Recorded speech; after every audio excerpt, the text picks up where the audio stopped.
కోపం వస్తుంది కదా. కాని ఆ కోపాన్ని మనం ఎలా అర్థం చేసుకుంటున్నాం? ఈరోజు మనం కోపం గురించి ఒక సరికొత్త కోణంలో చూడబోతున్నాం. కోపం అనేది ఏదో బయటనుంచి వచ్చేది కాదు. అది మన లోపల ఉన్న ఒక వక్రీకరించబడిన దృక్పథానికి, అంటే మనం ప్రపంచాన్ని చూసే విధానంలో ఉన్న ఒక లోపానికి ఒక లక్షణం మాత్రమే. సరే, ఇంకెందుకు ఆలస్యం, దీని గురించి ఇంకా లోతుగా తెలుసుకుందాం. మనకు కోపం వచ్చినప్పుడు పెద్దవాళ్ళేం చెప్తారు?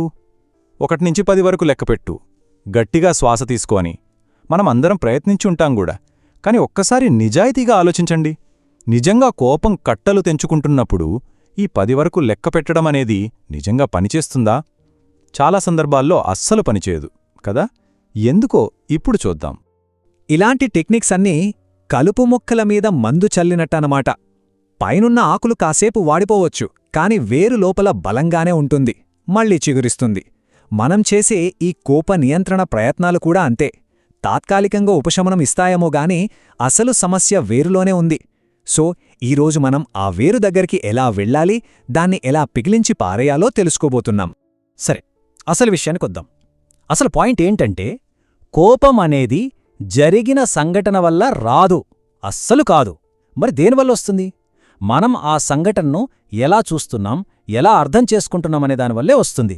అంతా మన దృక్పథంలోనే ఉంది. ఇది చాలా ముఖ్యమైన విషయం. మన ఎమోషన్స్ అన్నిటికీ మూలం మన దృక్పథమే. ఒక చిన్న ఉదాహరణ చూద్దాం. ఒక పిల్లాడి చేతిలో బొమ్మ విరిగిపోయింది అనుకోండి. ఆ పిల్లాడికది ప్రపంచం మునిగిపోయినంత విషాదం. ఏడుస్తాడు, గొడవ చేస్తాడు. కాని అదే తల్లిదండ్రులకు, వాళ్లకది చాలా చిన్న విషయం. పోనిలే, ఇంకొకటి కొందాం అంటారు. ఎందుకీ తేడా? ఎందుకంటే వాళ్లకొక విస్తృత దృక్పథం ఉంది. వాళ్లు పెద్ద చిత్రాన్ని చూడగలరు. నిజం చెప్పాలంటే, మనం కోపంగా ఉన్నప్పుడు మనమంతా ఆ విరిగిన బొమ్మ పట్టుకుని ఏడ్చే పిల్లలమే. మార్క్ ట్వైన్ ఒక అద్భుతమైన మాట అన్నాడు, కామెడీ అంటే విషాదం ప్లస్ సమయం. ఆలోచిస్తే ఇది ఎంత నిజమో కదా. కొన్ని సంవత్సరాల క్రితం మనల్ని ఎంతో బాధపెట్టిన విషయాలు ఇప్పుడు తలుచుకుంటే అయ్యో, దానికా నేనంత బాధపడ్డానా అని నవ్వొస్తుంది. ఎందుకంటే సమయం మనకు దృక్పథాన్నిస్తుంది. ఆ సంఘటన నుండి మనల్ని దూరం చేర్పి దాన్ని స్పష్టంగా, ప్రశాంతంగా చూసేలా చేస్తుంది. సరే, సమయం దృక్పథాన్ని ఇస్తుంది అంటున్నాం. కాని ఆ క్షణంలో మన దృక్పథం ఎందుకు అంత వక్రీకరించబడుతుంది? అంటే ఎందుకు అంత వంకరగా ఆలోచిస్తాం? దానికి కారణం మన లోపల నిరంతరం జరిగే ఒక పెద్ద యుద్ధం. ఆ యుద్ధం ఎవరెవరి మధ్య జరుగుతుందో ఇప్పుడు చూద్దాం. మనందరిలోనూ 3 శక్తులుంటాయి. ఒకటి ఆత్మ. ఇది ఎప్పుడూ సరైనది చెయ్యాలని, మంచిగా ఉండాలని కోరుకుంటుంది. రెండోది అహం. అదేనండి మన ఈగో. దీనికి ఎప్పుడూ నేనే గొప్ప, నేనే కరెక్ట్ అనిపించుకోవాలి. ఇక మూడోది శరీరం. దీనికి కావాల్సిందల్లా సుఖం, సౌకర్యం, కష్టం నుంచి పారిపోవడం. ఈ 3 శక్తులు ఒకదానితో ఒకటి నిరంతరం పోరాడుతూనే ఉంటాయి. ఎప్పుడైతే వీటి మధ్య బ్యాలెన్స్ తప్పుతుందో అప్పుడే అసలు సమస్య మొదలవుతుంది. మొదట మంచి సైకిల్ గురించి చూద్దాం. అదే భావోద్వేగ ఆరోగ్యం. మనం మన ఆత్మ చెప్పిన మాట విని సరైన, బాధ్యతాయుతమైన నిర్ణయాలు తీసుకున్నామనుకోండి, అప్పుడేమవుతుంది? మన మీద మనకు గౌరవం పెరుగుతుంది, అంటే సెల్ఫ్ ఎస్టీమ్. అది పెరిగినప్పుడు మన అహం, అదే మన ఈగో, తానంతట అదే తగ్గిపోతుంది. అప్పుడు మన ఆలోచనా విధానం విశాలమవుతుంది. మనం వాస్తవాన్ని ఉన్నది ఉన్నట్లుగా స్పష్టంగా చూడగలుగుతాం. సరిగ్గా దీనికి రివర్స్లో ఇంకో సైకిలుంది. అదే కోపం యొక్క దుష్టచక్రం.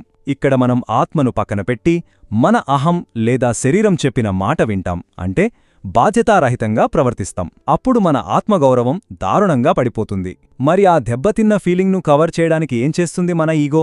బెలూన్లో గాలి కొట్టినట్టు ఉబ్బిపోతుంది. అలా అది పెద్దదయ్యే కొద్దీ మన దృక్పథం చిన్నదైపోతుంది, సంకుచితమైపోతుంది, వాస్తవికత మొత్తం వక్రీకరించబడుతుంది. దాని ఫైనల్ రిజల్టే కోపం. ఇక్కడే ఉంది అసలు ట్విస్ట్. మన ఈగో ఎంత పెద్దగా కనిపిస్తే లోపల అంత బలహీనంగా ఉన్నట్టు లెక్క. మరి అంత బలహీనమైన ఈగో తనను తాను ఎలా కాపాడుకుంటుంది? చాలా సింపుల్. బ్లేమ్ షిఫ్ట్ చేస్తుంది. అంటే నిందను ఇంకొకరి మీదకు నెట్టేస్తుంది. తప్పు నాది కాదు, అంతా నీవల్లే జరిగింది, నాలో ఏ ప్రాబ్లం లేదు, ప్రాబ్లం అంతా నీలోనే ఉంది అని వాదిస్తుంది. సరే, ఈ లోపల జరిగే యుద్ధం గురించి థీరీగా విన్నాం. కాని ఇది మన నిజ జీవితంలో ఎలా పనిచేస్తుంది? మన అహం, అదే మన ఈగో, ప్రతి చిన్న విషయాన్ని పర్సనల్గా తీసుకునేలా మనల్ని ఎలా మారుస్తుందో ఇప్పుడు చూద్దాం. ఇక్కడ మనం అర్థం చేసుకోవాల్సిన ఒక చాలా శక్తివంతమైన విషయం ఉంది. వేరే వాళ్ళు మనతో ఎలా ప్రవర్తిస్తున్నారు అనేది. వాళ్ల గురించి మనకు చెప్పే సమాచారం మన గురించి కాదు. వాళ్ల ప్రవర్తన, వాళ్ల లోపల ఉన్న అభద్రతాభావానికి, వాళ్ల ఆత్మవిశ్వాసానికి అద్దం పడుతుంది. ఎవరైనా మనల్ని అవమానించారంటే అది వాళ్ల సెల్ఫ్ వర్త్ ఎంత తక్కువగా ఉందో చూపిస్తుంది. అంతేగాని మన విలువను 1% కూడా తగ్గించదు. ఈ ఈగో వాస్తవాన్ని ఎలా వక్రీకరిస్తోందో అర్థం చేసుకోవడానికి ఒక చిన్న ఫన్నీ కథ ఉంది. ఒక అతనున్నాడు. ఒకరోజు ఉదయం నిద్రలేచి నేను జాంబీని అని గట్టిగా నమ్మడం మొదలుపెట్టాడు. ఇంట్లో వాళ్ళు, భార్య, తల్లి అందరూ ఎంత చెప్పినా వినట్లేదు. కాదు, నేను జాంబీని అంతే అని పట్టుబట్టి కూర్చున్నాడు. సరే, ఏం చేసినా వెనకపోయేసరికి అతని ఒక సైకియాట్రిస్ట్ దగ్గరికి తీసుకెళ్లారు. ఆ డాక్టర్ చాలా తెలివిగా ఒక ప్రశ్న అడిగాడు. సరే, నాకు చెప్పు, జాంబీలకు రక్తం కారుతుందా అని. దానికి ఇతను ఛఛా, అస్సలు కారదు, జాంబీలు అంటే బ్రతికున్న శవాలు కదా అన్నాడు. చూడండి, డాక్టర్ లాజికల్గా ఒక ట్రాప్ సెట్ చేస్తున్నాడు అతని భ్రమను బయటపెట్టడానికి. ఆ మాట వినగానే డాక్టర్ వెంటనే ఒక చిన్న పెన్ను తీసుకొని అతని వేలికి గుచ్చాడు. అంతే, రక్తం చిమ్మింది. ఇప్పుడు ఆ వ్యక్తి ముందు కాదనలేని సాక్ష్యముంది. కళ్లముందే రక్తం కారుతోంది. మరి ఇప్పుడైనా అతని అహం, అతని ఈగో తను తప్పు అని ఒప్పుకుంటుందా, లేక మళ్లీ వాస్తవాన్ని తనకు అనుకూలంగా మార్చుకుంటుందా? కొన్ని నిమిషాలపాటు ఆ రక్తాన్ని ఆశ్చర్యంగా చూసి అతని చివరికి ఏమన్నాడో తెలుసా? అవునా, జాంబీలకు కూడా రక్తం కారుతుందా అన్నాడు. చూశారా ఈగో పవర్? వాస్తవాన్ని ఒప్పుకొని తన అభిప్రాయాన్ని మార్చుకోవడం కంటే తన నమ్మకానికి తగ్గట్టుగా వాస్తవాన్నే మార్చేయడానికి అది ఇష్టపడుతుంది. నిజానికి మనందరి ఈగోలు అంతే. కోపంగా ఉన్నప్పుడు ఫ్యాక్ట్స్ని కూడా వక్రీకరించి మనవే కరెక్ట్ అని నిరూపించుకోవాలని చూస్తాం. ఇప్పటిదాకా మనం కోపం యొక్క మానసిక, భావోద్వేగ అంశాల గురించి మాట్లాడాం. కాని కోపమనేది కేవలం మనసుకి సంబంధించిన విషయం కాదు. అది మన శరీరాన్ని కూడా దెబ్బతీస్తుంది. మనం దానికి చెల్లించే మూల్యం మనం అనుకున్నదానికంటే చాలా చాలా ఎక్కువ. మనకు కోపం వచ్చినప్పుడు ఏం జరుగుతుందంటే మన శరీరం ఫైట్ ఆర్ ఫ్లైట్ మోడ్లోకి వెళ్ళిపోతుంది. అంటే ఏదో ప్రమాదం వచ్చిందని భావించి దానితో పోరాడ్డానికో లేదా దాన్నుంచి పారిపోవడానికో సిద్ధమవుతుంది. ఈ ప్రాసెస్లో కార్టిసాల్ అనే ఒక స్ట్రెస్ హార్మోన్ను రక్తంలోకి విడుదల చేస్తుంది. ఇది ఆ క్షణానికి మనల్ని కాపాడటానికి ఉపయోగపడినా దీర్ఘకాలంలో మాత్రం చాలా డేంజర్. ఎందుకంటే ఈ కార్టిసాల్ పదే పదే మన రక్తంలోకి విడుదలవ్వడం వల్ల అది మన మెదడులోని హిప్పోక్యాంపస్ అనే ఒక భాగంలో కణాలను నాశనం చేస్తుంది. ఈ హిప్పోక్యాంపస్ అనేది మన జ్ఞాపకశక్తికి, కొత్త విషయాలు నేర్చుకోవడానికి, సమాచారాన్ని ప్రాసెస్ చేయడానికి చాలా కీలకం. సింపుల్గా చెప్పాలంటే మనం పదే పదే కోపగించుకోవడం వల్ల అక్షరాలా మనం తెలివితక్కువ వాళ్లమైపోతాం. ఇది సైంటిఫిక్గా ప్రూవ్ అయిన విషయం. సో మనం చివరిగా నేర్చుకోవాల్సిన పాఠం ఏంటంటే కోపాన్ని ఒక శత్రువులా చూసి దానితో పోరాడటం మానేయాలి. కోపాన్ని అణచివేయాలని ప్రయత్నించడం వల్ల ప్రయోజనం లేదు. ఎందుకంటే అది కేవలం ఒక లక్షణం. దానికి కారణమైన అసలు రోగం మన దృక్పథంలో ఉంది. ఆ దృక్పథాన్ని మార్చడం మీద మనం దృష్టి పెట్టాలి.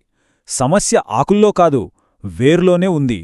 కాబట్టి ఈసారి మనకు కోపం వచ్చినప్పుడు వెంటనే రియాక్ట్ అమ్మకుండా ఒక్క క్షణం ఆగుదాం. ఆగి మనల్ని మనం ఒకే ఒక్క ప్రశ్న వేసుకుందాం. నేనిప్పుడు చూస్తున్నది నిజమైన వాస్తవమా, లేక నా ఈగో నా కళ్లకు కప్పిన పొరవల్ల వక్రీకరించబడిన వాస్తవమా? ఈ ప్రశ్నకి సమాధానం దొరికితే కోపాన్ని జయించినట్టే. ఎందుకంటే ఏ వాస్తవాన్ని చూడాలనే ఎంపిక ఎప్పుడూ మన చేతుల్లోనే ఉంటుంది. Please do subscribe.